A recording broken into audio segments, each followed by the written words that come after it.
Okay, before I get started on this video, I want to let everyone know that I recreated the Discord server for this channel. So if you joined the Discord server prior to this video, go into the description of this video into the link tree and you can get access to the new server, which will be the main one for this channel. So getting started, like I've been starting the videos recently, the end depends upon the beginning. Offer a libation to Hestia. A child of the immortals offers fire to the immortals. O blessed Hestia, mistress of fire and light, flesh of my soul. Bring into my house your divine fire. Let my home partake of your wisdom, love, and power. O blessed Hestia, be welcome in my house. Salate. Now, get yourself a drink, and let's get into this. So moving on from the discussion of virtue and vice, we get into chapter 11 of On the Gods in the World, where we now discuss polities, or politics, and how the divisions of the soul play a role as well. Now, polities in this work is referencing the different forms of government. Now, I don't typically like to talk about politics on this channel, or at all really. They are extremely polarizing, but here we are. As we discuss these forms of government, make an attempt to view the society in which the governments are ruling as the soul and not get caught up in modern politics. Now, Sallustius draws a parallel between the three divisions of the soul, which was discussed in a previous video, and those being reason, anger, and desire. These directly tie into the structure of an ideal state, which is described in great detail within Plato's Republic. Socrates' vision of a just society is a reflection of the balanced soul, with each class within society corresponding directly to one of the aspects of the soul. Each class functions within their correct role, which ensures the harmony and justice of the entire body. Now, it is reason within the soul that corresponds to the ruling class of government, which is often referred to as the philosopher king. In Socrates' ideal form of government, these rulers are gifted with wisdom and knowledge, and are best suited for governing because they make decisions while guided by prudence and rationality. Just as reason within an individual soul is capable of discerning what is appropriate, it is the rulers who determine the best policies and laws for the just society. These people should be well educated, with their education centered around cultivating their intellectual and moral virtues. This will ensure that they act with the best interest of the entire state, and not just for their personal gain. This corresponds to the manner in which reason governs over the impulses of anger and desire as they arise within a well-balanced soul. Anger within the soul is parallel to the warriors within the society. This class of people are responsible for protecting the state and ensuring its laws are upheld. The virtue of these individuals is that of courage or fortitude, allowing them to confront the dangers and challenges they face. It is only when anger is guided by reason that it transforms into a righteous force which is capable of defending justice and preserving order. In the same manner, when the warriors of a state are led on by the wisdom of the philosopher king, they channel their spirited nature towards the protection and maintenance of the state.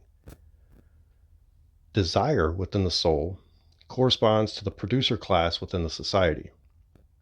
This encompasses all manner of workers, from the people who grow the food to the ones who sell it. This is the class that is driven by the need for safety, their basic needs such as food, shelter, and prosperity. The virtue tied to desire is temperance, which within a well-ordered society manifests as self-discipline, which leads to moderation, which is needed to guarantee that the material needs are met without excess. It is under the guidance of the ruling class and protection of the warriors that the producers contribute to the overall well-being of the state. This is similar to the manner of which desire contributes to a harmonious and just soul. Now, when we take a look at Plato's Republic, justice arises when each class performs its specific functions in accordance with its nature and own virtue. In the same manner that justice within the soul arises from the harmonious functioning of reason, anger, and desire, The rulers of the state should rule with wisdom. The warriors who protect the state should do so with courage, and the producers who sustain the state should do so with temperance. This specific alignment guarantees that the state, the same as the individual, operates and functions in a manner that is just. When any class within the state steps out of its area or is incapable of performing its specific role, the balance is thrown off and leads to disorder and injustice, in the same way that vices corrupt the soul. This gives us the structure of an ideal government and ideal alignment of one's soul, this being the reflection of the tripartite soul. It further emphasizes the importance of education and the cultivation of virtues for the ruling class, warriors, and common people alike. If we foster a society where each class understands and fulfills its own role, justice will arise within society. This philosophical framework shows the importance and interdependence of individuals as well as the society's well-being. It also displays how critical the role of reason and virtue is in both personal as well as political life. As we discuss each of the forms of government given by Sallustius, we can apply them to society as well as to ourselves. By doing so, we are able, through self-reflection, to discover our own shortcomings. Now, a country and its government is shaped by the combined qualities of its rulers and citizen souls alike. When a country's rulers are governed and guided by reason, displaying rationality, wisdom, and knowledge, a government arises that embodies these virtues. This was the ideal form of government envisioned by Plato, with the foundation in the principles of reason and wisdom. This ensures that all decisions would be made with careful thought, with a deep understanding of justice and what is truly good. In Plato's ideal government, the philosopher king is the embodiment of prudence. As a personal disclaimer at this point, I am not saying that we should be a monarchy, but continuing. The philosopher king's education and the manner in which they were raised are designed to cultivate their intellectual faculties. This gives them the ability to lead with clarity and ethical insight. A philosopher king whose rational nature would allow them to see the true forms of justice, beauty, and goodness while applying this understanding to his rule. This would also ensure that the laws enacted would be fair, but also conducive to the benefit of all citizens. The rational governance would provide a stable society wherein each class and individual alike could achieve their highest potential. Therefore, we see that a government ruled by a philosopher king represents the ideal society because it aligns with the highest aspect of the soul, that of reason. With this alignment, it fosters a culture of wisdom and rationality within the entire society, wherein citizens would be encouraged to develop their own intellectual capacities and moral virtue. With the influence of reason in governance, attaining higher education, scientific inquiry, and the philosophical discourse would be promoted, enhancing the collective wisdom and knowledge of the entire state. A virtuous cycle with rational governance would begin, leading to an enlightened and virtuous citizenship. When the rulers and citizens alike of a state are dominated by the lower aspects of the soul, the government takes a form contrary to what we've established as ideal. If the spirited aspect of the soul rises above the rational, the government may become militaristic against its own citizens as it becomes driven by the desire for power. This may bring the idea of might makes right and actions taken based upon the idea of aggression rather than rational discourse. This form of government lacks wisdom and falls into conflict and becomes unstable as the rulers neglect the well-being of their citizens. But when desire dominates in the soul, the government has potential to become an oligarchy or a corrupted democracy.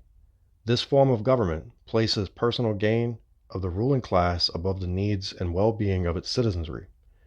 Within this state, the rulers and citizens chase wealth, pleasure, and material desires while sacrificing justice and ethical principles. This causes the society to fall into corruption, bringing inequality and moral decay due to the absence of rationality and the inability to make decisions logically rather than based on selfish interest. Therefore, the form of government is tied to the dominant or higher aspects of the soul of its rulers and citizens alike. A land that is ruled over by a wise philosopher king who is guided by reason represents the peak of a just government. It gives a stable and solid foundation, growing an enlightened society where the virtue of prudence, courage, and temperance are cultivated and placed in high regard. As this is the ideal form of government, it contrasts with those who are dominated by anger or desire, exemplifying the importance of rational and virtuous leadership to achieve a just polity. Now, there have been very few rulers in history that have embodied reason alone. Normally, rulers are in possession of a combination of reason and anger, which Plato referred to as spiritedness within his Republic. In these circumstances, an aristocratic government can give rise. This is a form of government that is led by leaders that come from a select group of virtuous individuals and are guided by their sense of duty and honor. This form of government was not as ideal to Plato, however, remained a strong element of rational governance that is infused with courage. Within the aristocracy, the ruling class is made up of individuals who have cultivated their intellect but possess the fortitude to act decisively as well. These leaders are selected on their perceived virtue, nobility, and devotion to the common good of their people. Their education throughout life has instilled a deep sense of duty and honor, bringing their own personal goals in alignment with the welfare of the state. As they act through reason, their spirited nature helps ensure that they are ready to defend their state and enforce its laws. So it is the aristocracy that blends the rationality of a philosopher king with the protective qualities of a spirited guardian, a combination that can lead to a stable and efficient government since the rulers are wise as well as motivated by responsibility and sense of valor. It is the presence of spiritedness within the rulers that ensure the government is responsive to challenges as they arise. While reason tempers this spiritedness, it prevents it from devolving into tyranny. The balance within and between these two qualities births a government that is just and strong. The aristocratic form of government, while noble and virtuous as it may be, still has potential to fall short. Within the inclusion of spiritedness, it risks leading into conflicts out of interest and glory rather than upholding reason and justice. If this were to happen, it can bring about internal struggles among its ruling class. With that said, while aristocracy is a higher form of government, it can require nonstop cultivation of virtues and the vigilance to make sure that its rulers do not allow their spiritedness to overthrow their rationality. When it comes to the sustainability of an aristocratic government, it depends on the continuous cultivation of virtue within the elite and the level of support from the educated citizens. The ones in charge must continually strive to align their actions with reason and honor in order to avoid the slopes of arrogance and complacency. It is a common statement among those who should be revered as warriors in our society today: complacency kills. Meanwhile, the larger society must uphold the values of duty and honor in order to give birth to future virtuous leaders. The next form of government is called a timocracy. It is a form of government that arises when the rulers and citizens both are driven by desire and ambition toward material possessions and honor. Within the timocracy, the pursuit of material wealth and power are the dominant driving force. This overshadows the virtues of reason and wisdom. In this shift of values, we find a society that accumulates wealth and prioritizes status. This leads to severe inequality and social divisions. Within the timocracy, the government, its rulers, are solely motivated by their own personal ambition. Unlike the philosopher kings or the aristocratic rulers, timocratic leaders prioritize their desire to elevate their own status and acquire wealth over the well-being of their citizens. Their pursuit for material wealth directly influences their decision-making, which leads to policies that favor economic growth and monetary gain over the good of their citizens. This brings about ethical considerations that should be at the forefront of governance, but are overlooked in favor of gaining personal or class status. With the focus on material possessions within a timocracy, the state becomes riddled with inequality as everyone strives for wealth and power. The divisions found within the society further deepen And economic problems continue to grow. With the emphasis on one's own personal gain, the wealthy are capable of exerting their influence over the state's political and economic systems. This is often harmful to the less privileged. This dynamic of power creates and worsens social tensions and destroys the sense of community, removing the shared purpose as everyone seeks their own gain. As the democratic society pursues wealth and power, the moral fabric erodes away. When the possession of material wealth is the primary measure, the virtues are ignored and fade from thought. It leads to the citizenry being pushed to engage in unethical behavior and corruption as well as dishonesty in all aspects of life.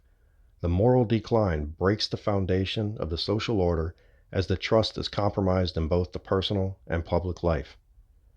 With the imbalance that is created by the pursuit for dominance of one's desire and ambitions, the governance of the state is compromised. The leaders who have made wealth and honor the priority neglect the critical aspects of governance. The education of its citizenry, welfare, and justice are compromised. Their drive for personal and economic advancements results in short-sighted policies that do not solve the long-term needs of the society. This additionally creates a competition for resources, causing conflict both in and out of the state as the rulers attempt to secure their possessions as well as political positions. While a democracy may result in economic growth and give opportunities for advancement, it does so at the risk of losing social cohesion and ethical governance. The inequalities and divisions that arise undermine the potential for a just and balanced society wherein all individuals may thrive. In order to prevent the rise of a democratic rule, it is imperative to cultivate a culture that places a high value on reason, wisdom, and moral virtues over that of material success. It is only when the higher values are prioritized that a society can achieve true justice and harmony. Moving on, we come to the concept of tyranny.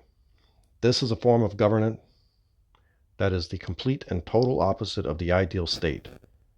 In the tyrannical government, the ruler has complete power with no guiding principles of reason or wisdom. The tyrant instead acts solely based upon their personal desires and radical impulses. They disregard the well-being of their citizens and state. This unchecked authority brings a regime that is filled with oppression, injustice, and the absence of rational governance. This results in complete societal decay and suffering. The ruler within a tyranny is primarily concerned with the satisfaction of their own whims and consolidating their power. Opposite the philosopher king, who would seek to govern through reason and for the good of all, the tyrant is compelled by self-interest and self-gratification. This brings about the results of decisions that are self-serving, showing the ruler's mood as it changes and their desire rather than ethical behavior. With the lack of wisdom and reason, the governance becomes chaotic and self-destructive. With the presence of tyranny follows oppression and injustice. The tyrannical leader keeps control through the use of fear, coercion, and violence while suppressing anyone who would speak against them. The citizenry live under constant threat and stripped of their fundamental rights and freedoms. Under the tyrant's rule, laws are placed inconsistently and used as a weapon for oppression. This does nothing but breed an environment of fear, destroying the social fabric and trust that is necessary for society to function. The governance of tyranny is identified by serious inequalities within the social and economic classes. It is the tyrant who gives vast amounts of wealth, along with those close to them, and privileges, as the common citizenry suffers in poverty. While the tyrant utilizes resources for their own personal gain, the needs of their people are neglected. Due to there being no form of rational government, there is often a poor infrastructure, education, and other practices to stunt the progress of the society as a whole. Justice is void from the tyrannical government due to the tyrant's rule. There is a lack of commitment to ethical principles as well as the rule of law. The citizens of the state are unable to request fair treatment or protection as the system has been modified to serve only a few. The society suffers from moral decay as the citizens rely on unethical behavior in order to survive.